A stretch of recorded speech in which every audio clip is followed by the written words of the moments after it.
नमस्कार, मैं हूं आपके साथ खुशबू सिंह और आप देख रहे हैं दैनिक संदेश। तो चलिए नजर डालते हैं इस वक्त से जुड़ी कुछ मुख्य खबरों पर। बूंदीदेही क्षेत्र के माटपुर घाटी पर ट्रैक्टर ट्रॉली पलटने से 2 की मौत। मृतकों में एक बुजुर्ग पुरुष व एक महिला बताई गई है। आधा दर्जन से अधिक यात्री हुए घायल। घायलों को जिला अस्पताल में करवाया भर्ती, उपचार जारी। दोनों मृतकों के शवों को रखवाया जिला अस्पताल की मोर्चरी में। कलेक्ट्रेट व एसपी ने जिला अस्पताल पहुंचकर घायलों की पूछी कुशलक्षेम। मौके पर मौजूद है गेंडोली थाना पुलिस। लाइट का करंट लगने से 18 वर्षीय युवक की मौत। सैपो उपखंड के गांव परौवा में आज शाम करीब 5 बजे सूरजपुत्र हरि सिंह निवासी परौवा, जो कि शाम 5 बजे अपने खेत पर पशुओं के लिए चारा काटने के लिए जा रहा था, रास्ते में 11,000 केवी वोल्टेज का तार टूटा हुआ पड़ा था। वह पैच उसे वो तार नहीं दिखाई पड़ा और इसीलिए तार की चपेट में आकर उसकी मौत हो गई। गांव में अफरा तफरी मची और गांव वालों की मौके पर भीड़ इकट्ठा हो गई। बाद में गांव वालों ने पुलिस के लिए फोन किया। इतने में ही मौके पर तुरंत कोलारी थाना से मौके पर पहुंच गई पुलिस। मृत युवक के शव को गांव वालों की सहायता से सामान्य चिकित्सालय बसई नवाब ले जाकर शव का पोस्टमार्टम कर शव परिजनों को सौंप दिया गया है तथा परिजनों का रो रो कर बुरा हाल है तथा गाँव में पूरी तरीका से शोक सन्नाटा पसरा हुआ है। मृतक सूरजपुत्र हरि सिंह, जो कि मूल निवासी बाड़ी का रहने वाला था, वह 3 महीने पहले अपने गांव बाड़ी में परौवा में अपने रिश्तेदारों के यहाँ प्लॉट लेकर रह रहा था। अतः गांव के लोगों ने बताया कि तार सुबह 10 बजे से टूटा हुआ पड़ा था। वहां के रहने वाला नरेश पुत्र पुन्नाराम ने विद्युत विभाग के अधिकारियों को कई बार फोन लगाया, लेकिन अधिकारियों ने अनदेखी करते हुए फोन को नहीं उठाया। अतः फोन को उठा भी लिया तो ढंग से बात नहीं की, इसलिए विद्युत लाइन में लाइट भी सुबह से नहीं आ रही थी। लाइन में लाइट भी सुबह से आ रही थी, लाइट को भी बंद नहीं किया गया था। इस कारण से यह हादसा हुआ। बताया जा रहा है कि विद्युत विभाग के अधिकारियों की लापरवाही के कारण यह हादसा हुआ। बता दें, बड़ी खबर जौनपुर जिले के बदलापुर तहसील से निकल कर आ रही है, जहां आम आदमी पार्टी ने आगामी लोकसभा के चुनाव के मद्देनजर नई कार्यकारिणी का गठन किया है, जहां बदलापुर विधानसभा के अध्यक्ष पद का दायित्व सर्वेश दस जी को दिया गया है। वहीं महासचिव की जिम्मेदारी जन्मेजय मौर्य को सर्वसम्मति से सौंपी गई। उपाध्यक्ष राजेश कुमार और सचिव रामरूप मौर्य को बनाया गया। महासचिव जन्मेजय मौर्य ने मीडिया से बात करते हुए बताया कि नई कार्यकारिणी बहुत ही प्रभावी तरीके से अपने दायित्व का निर्वाह करते हुए आगामी चुनाव में बेहतर प्रदर्शन करेगी। श्रीमान जी, आपका परिचय और आज का यह कैसा प्रोग्राम है? देखिए, मेरा नाम सूर्यनारायण सिंह मुन्ना है। मैं आम आदमी पार्टी का जौनपुर का जिला अध्यक्ष हूँ। अरविंद केजरीवाल जी संजय सिंह का एक छोटा सिपाही हूँ और हमारे साथ चल करके हमारे जिला उपाध्यक्ष अमरनाथ यादव जी बदलापुर विधानसभा में आए हुए हैं। हमारे साथ चल करके व्यापार प्रकोष्ठ के प्रदेश उपाध्यक्ष विजय पाठक जी आए हुए हैं और विधानसभा प्रभारी आपके जफराबाद से हैं। आज हम लोग बदलापुर विधानसभा का गठन करने आए थे और सर्वसम्मत से सारे लोगों के विचार से सारे लोग बैठक करने के बाद ये निर्णय लिया गया कि यहाँ पे सर्वेश दास जी बहुत ही मेहनती, बड़े कर्मठ साथी हैं, इनको विधानसभा का अध्यक्ष आज बनाया गया है और महासचिव विधानसभा का जन्मेजय मौर्य जी को बनाया गया है और राजेश कुमार, जो हमारे महाराजगंज ब्लॉक से आते हैं, बहुत ही विद्वान व्यक्ति हैं, इनको विधानसभा का उपाध्यक्ष बनाया गया है। रामरूप मौर्य को विधानसभा सचिव बनाया गया है। विनोद कुमार को सदस्य बनाया गया है। विजय प्रताप को सदस्य बनाया गया है। रंजीत पाल को सदस्य बनाया गया है। सीताराम मौर्य को सदस्य बनाया गया है। यह आज बैठक जो किया गया है तो गठन के लिए किया गया, लेकिन उसके बाद भी 4 तारीख को माननीय हमारे राज्यसभा सांसद, जो सड़क से लेके संसद तक गरीब और मजदूरों की आवाज़ उठाने वाले हमारे संजय सिंह का आगमन जौनपुर जनपद में 4 जुलाई को हो रहा है। कार्यकर्ता संवाद कार्यक्रम वो करने आ रहे हैं। कार्यकर्ताओं के साथ बैठक करेंगे और हमारे विधानसभा बदलापुर से निश्चित रूप से जितने ग्राम सभा यहाँ पे आते हैं उसका गठन भी हम लोग करेंगे।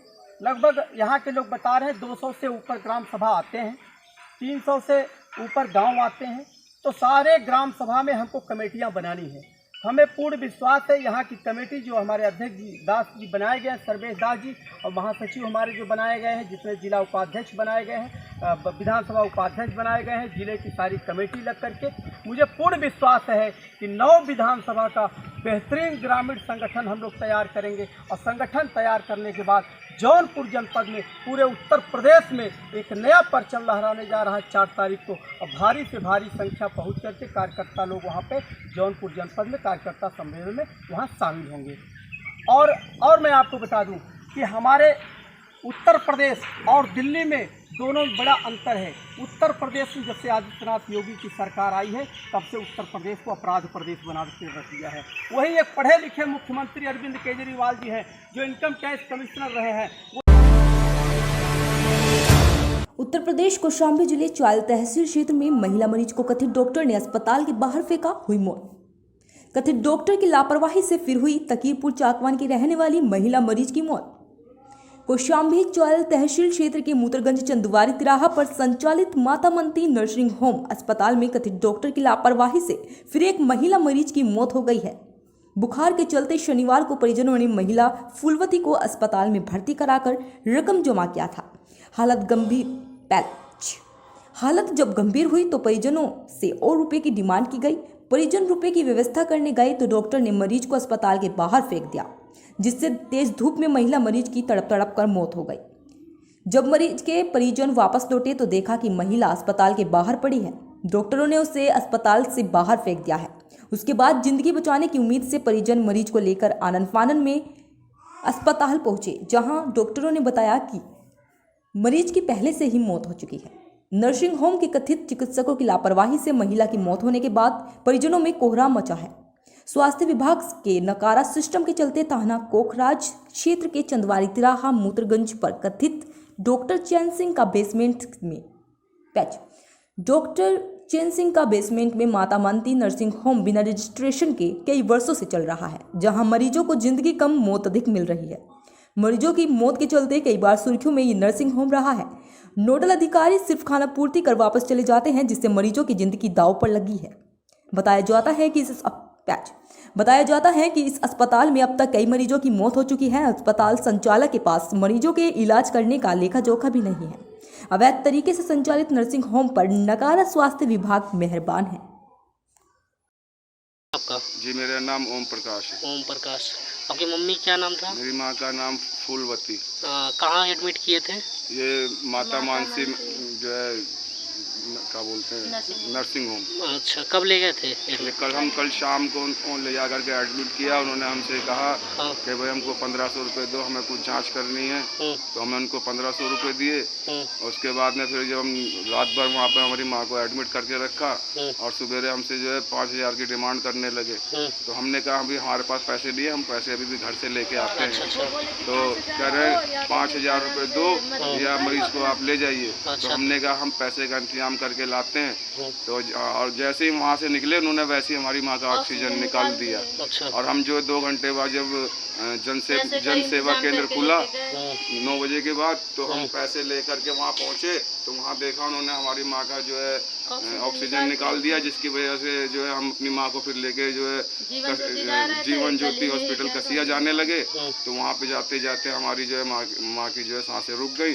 और वहाँ हॉस्पिटल वालों ने चेक किया तो उन्होंने कहा इनका ऑक्सीजन तो काफ़ी देर पहले निकाल दिया गया, अगर ये ऑक्सीजन लगा रहता और ये 1 घंटे के अंदर आ जाती यहाँ पे तो हम जो है ट्रीटमेंट करते और उनकी जान बच जाती। लेकिन ये माता मानसी वाले की वजह से पैसों की लालच से मेरी माँ की जान ले दी लोगों ने। कहाँ के रहने वाले हैं आप? जी मैं यहीं नए पुरवा राला।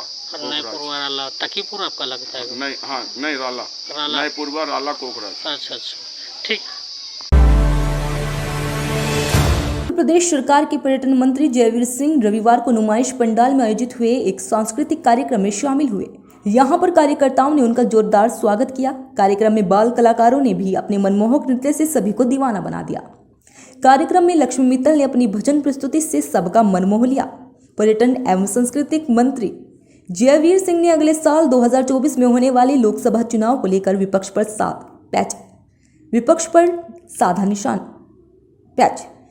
पर निशाना साधा। नुमाइश पंडाल में आयोजित सांस्कृतिक कार्यक्रम में मुख्य अतिथि के तौर पर पर्यटन मंत्री जयवीर सिंह पहुंचे। मंत्री के साथ भारतीय जनता पार्टी की सदर विधायक सरिता भदौरिया भी कार्यक्रम में मौजूद रही। मंत्री जयवीर सिंह ने मीडिया से बातचीत करते हुए विपक्ष पर जमकर निशाना साधा। उन्होंने कहा कि 2024 में होने वाले लोकसभा चुनाव में विपक्ष कितनी भी ताकत लगा ले, लेकिन केंद्र में मोदी सरकार ही बनेगी। इससे पहले 2019 में हुए लोकसभा चुनाव में 2 विपक्षी पार्टियां एकजुट होकर चुनाव लड़ी थी, लेकिन उनको करारी हार का सामना करना पड़ा था। उन्होंने कहा कि 2024 में विपक्ष एकजुट होने की कोशिश कर रहा है, लेकिन 2019 पैच उन्हें 2019 याद रखना चाहिए। विपक्ष कितनी भी कोशिश कर ले, लेकिन भारतीय जनता पार्टी की ही सरकार बनेगी। कहा कि नगर निगम के हाल ही में हुए चुनाव हुए थे। कहा कि नगर निगम के हाल ही में चुनाव हुए थे, इसमें 17 की 17 सीटें भाजपा जीत। इसमें 17 की 17 सीटों पर भाजपा ने जीत हासिल की। सपा नेता शिवपाल सिंह यादव द्वारा मूर्ति का अनावरण किए जाने के बाद मंत्री जयवीर सिंह ने कहा कि अब विपक्ष को भी भगवान राम याद आने लगे हैं। अच्छी बात है, याद तो आ रहे हैं। पर्यटन मंत्री जयवीर सिंह ने कहा कि जब से केंद्र में मोदी सरकार बनी है, तब से लगातार विकास ही विकास हो रहा है। अगर देश में आर्थिक विकास की बात की जाए तो प्रधानमंत्री के नेतृत्व में विकास तेजी के साथ हुआ है। यहाँ सभी को साथ में लेकर विकास किया गया है, किसी के साथ में कोई भी भेदभाव नहीं किया गया। देश की उन्नति की तरफ पहुंच रहा है, तरक्की की तरफ पहुंच रहा है। यह सिर्फ मोदी जी की सरकार में ही संभव हुआ है।